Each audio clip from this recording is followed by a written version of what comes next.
Living together means splitting the bills.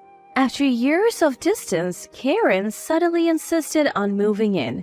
Caught off guard by her abrupt demand, the usually calm Robert was furious and proposed they split the living expenses. But Karen retorted, "What? I am letting you spend time with adorable Emma, and you want to split costs? If that's how you feel, you'll never see Emma again." Little did anyone know the shocking truth behind Karen's bold statement. I'm Olivia and a 60-year-old housewife. Robert retired early, but got rehired at 60. It's been 2 years and he's still working. We have a daughter, Karen, but we have been estranged since she left home after high school. Even though we weren't close, she's still our precious child.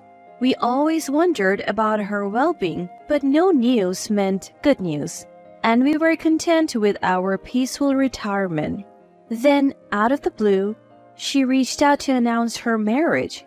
It was a surprise, but knowing someone was there to look after the self-centered Karen was reassuring. However, 5 years passed and we started drifting apart again. One day, Karen unexpectedly called. "You're 60 now, right, Mom? It must be tough, just the two of you." We're not that old yet. But you're aging every day, right? So I decided to move in with you. What? We're moving next week. See you then. She hung up before I could respond. I tried calling back, but her phone was off. I then tried reaching out to her husband, Thomas, but he didn't answer. Karen has always been stubborn and self-centered. She believed the world revolved around her. When things didn't go her way, she would throw tantrums. We even had neighbors call the police on her. Don't cause trouble to others. We tried disciplining her, but nothing worked. Before we knew it, she left home, and we lost touch until she announced her marriage. Since he wasn't a delinquent, he didn't know who to turn to for advice, and by the time he realized it, it was no longer possible to mend the distance between him and Karen had left the house. I didn't hear from her for several years until it was reported that she got married. We had no idea how she lived during those years. She got married, had a child, but as an adult, she was free to make choices. Thomas seemed kind-hearted and more reasonable than Karen. We hoped marriage would change her, but it didn't. Even as a mother, Karen remained selfish. When Robert came home from work, I told him everything. He said, "Leave it to me." True to her word, Karen arrived the next week with Thomas and Emma bringing all their belongings. I could see that they had brought in their furniture and household items and were eager to stay. She declared, "I'm taking my old room for Emma," and started setting up. Emma seemed restless. And to make matters worse, Karen took over Robert's study. Furthermore, Karen takes over Robert's study without permission. "We'll use this room," she announced, instructing Thomas to move Robert's things. Thomas, ever the obedient husband, complied. If a family is harmonious, that's great, but this couple seemed more like a master-servant relationship than a loving pair. Then Robert stepped in. "You can use the room you were in before, but don't you dare touch my study. Get out now." He snatched the bags they were moving and kicked Karen and her husband out. "What's your problem? You're old and retired. You don't need a study." "How can you say that? Your father is still working." "I have to keep working to make ends meet. I can't afford to feed you two for free. You'll pay half for the room, utilities, and food. If you're even a day late, you're out." "Excuse me? We're offering to take care of you in your old age and you want us to pay? We should be charging you for our help." "I'm not so frail that I need a foolish daughter like you to take care of me. If you're unhappy, leave." "We'll get to live with adorable Emma. What's there to complain about? If you keep this up, you will never see Emma again." Emma was born 5 years ago, and we have hardly seen her since. Threatening to keep her away now doesn't mean much. So what? What? You think bringing up Emma will get you everything? That she's some precious bargaining chip? What? Robert's unexpected comeback left Karen speechless. It's not that we didn't have any affection for Emma. We wished Karen understood that since we hadn't been able to meet much before, using Emma as an example now was pointless. But Karen didn't get it. She seemed to shift her focus, accusing her own father of being a cold-hearted old man who couldn't love Emma. When asked about the real situation, Thomas said the apartment they were moving to was going to be demolished due to its age. They were told to leave immediately, and it would be a big help if they could stay at Karen's parents' house. He admitted he felt pathetic, unable to afford moving expenses or rent. Honestly, it's Karen's fault for being so self-centered and struggling financially. She probably had a spoiled life, so this outcome was expected. But young Emma had nothing to do with it. She's at an age where adults should protect her. With that thought, the idea of settling conditions without consideration seemed wrong. Interrupting the ongoing argument between Robert and Karen, I chimed in. I'll give you 1 month. Either move out and live as a family of 3 in a new place, or pay half the living expenses and live with Dad as he suggests. Hey, you know how selfish Karen is, right? If we allow this, she'll definitely take advantage of us. We'll cross that bridge when we get to it. Trying to calm and outrage Robert, they decided on a 1-month trial of living together. Sure, as Robert said, if we showed leniency, Karen might cling like a leech and never let go, but showing a bit of understanding towards Karen might ease things. We decided to use this month to figure out Karen's intentions. Karen was a housewife and didn't work outside. Thomas left the house at a fixed time every morning and returned at a set time. It turned out that, perhaps because Karen was a housewife, their 5-year-old grandchild had never been to a childcare center or preschool. When asked, Karen said, "It's a waste of money. Thomas doesn't earn much." But Thomas wasn't home on weekends. According to Karen, he was working a part-time night shift as a security guard. If you have time to laze around during the day, why not get a part-time job at the supermarket? I couldn't help but comment. You used to laze around at home watching Korean dramas. Why should I be the only one working? Karen snapped back. Thomas always seemed thin, but since they started living together, he seemed even thinner. Was this Karen's strategy? To show a weakening Thomas and gain sympathy? Determined not to fall for such tactics, we decided to just watch from the sidelines. Then, one day, Emma, playing alone in the living room, suddenly said, "Mom is waiting for Grandma and Grandpa to get awake." Confused, we asked, "What do you mean?" "Well, she wants them to go to a place called heaven." Karen rushed out of the room, her eyes wide in shock, and quickly she hurriedly covered Emma's mouth and carried her back into the room. From inside, voices could be heard, with Karen telling Emma not to say unnecessary things and to watch a video and stay quiet.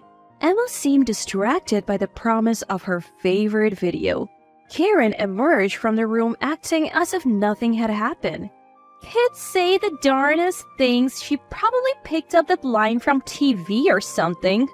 But would a child say something so specific without hearing it regularly?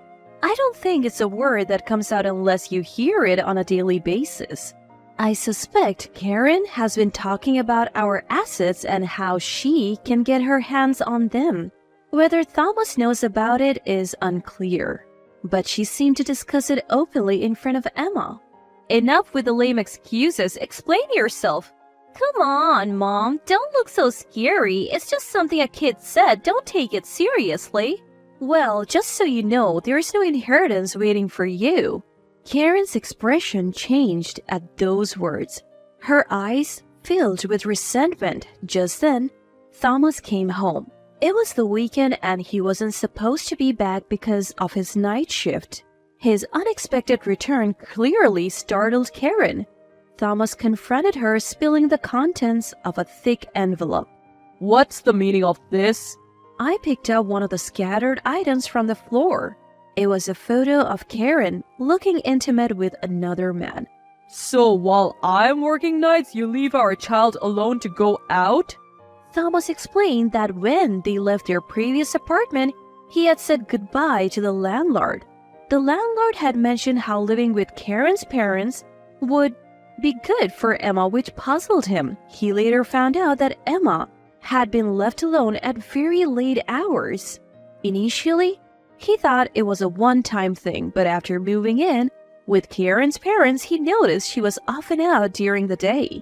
Suspecting something, he hired a private investigator, resulting in the photos.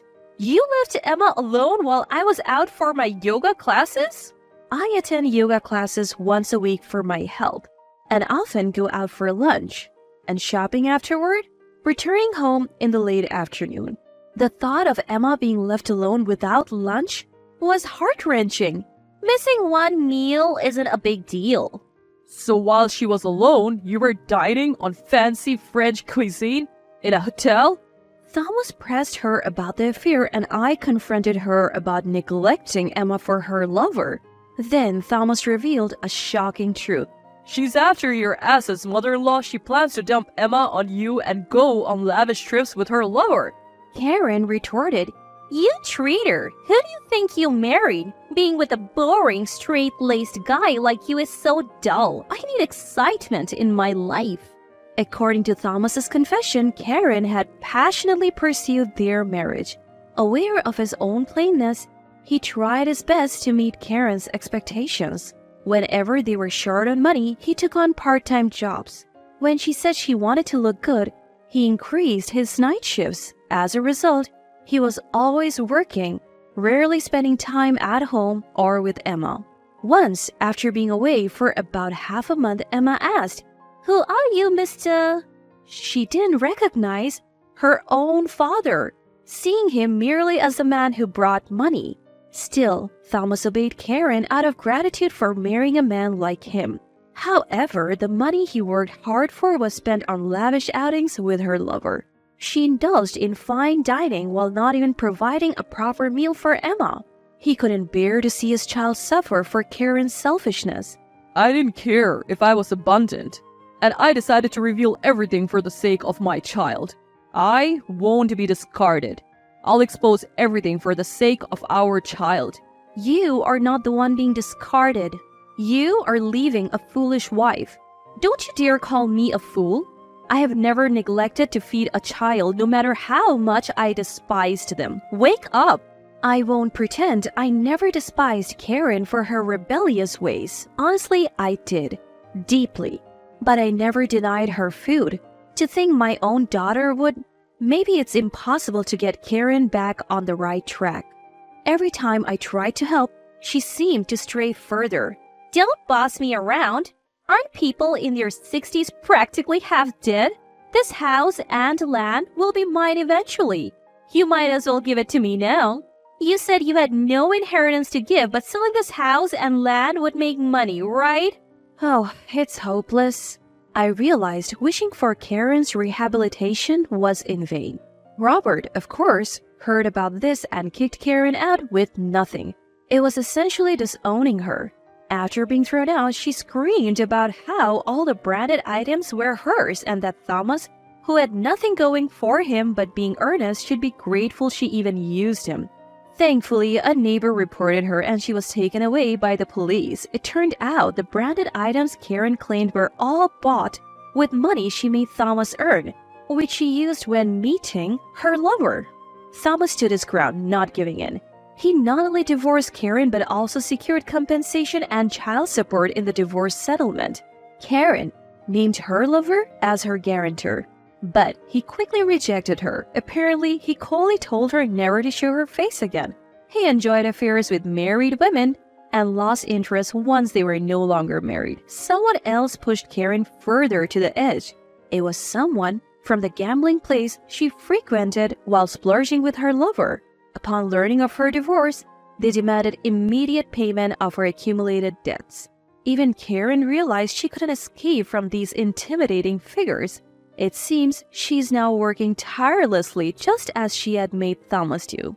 Her life has hit rock bottom. After the divorce, Thomas was freed from his torment and his health improved. He transformed into a diligent and clean-cut father, passionate about parenting. He focused on his main job, prioritized time with Emma, and became a well-regarded father in the neighborhood. His relationship with Emma is great, and she often says she loves her dad. We as grandparents do our best to take care for Emma, and our relationship is strong. Robert is utterly smitten with Emma. Without her mother around, we want to ensure she never feels lonely and shower her with love. After getting rid of the selfish Karen, Emma started laughing more. Every time I hear Emma's laughter, I feel reassured that cutting ties with Karen was the right choice. Now, Karen is rarely a topic of conversation between us. All I wish for as a parent is for her to repay those she wronged and live a modest life. But deep down, Karen is still our child. I hope, while I'm still here, to reunite with a reformed Karen. A part of me still wishes for that.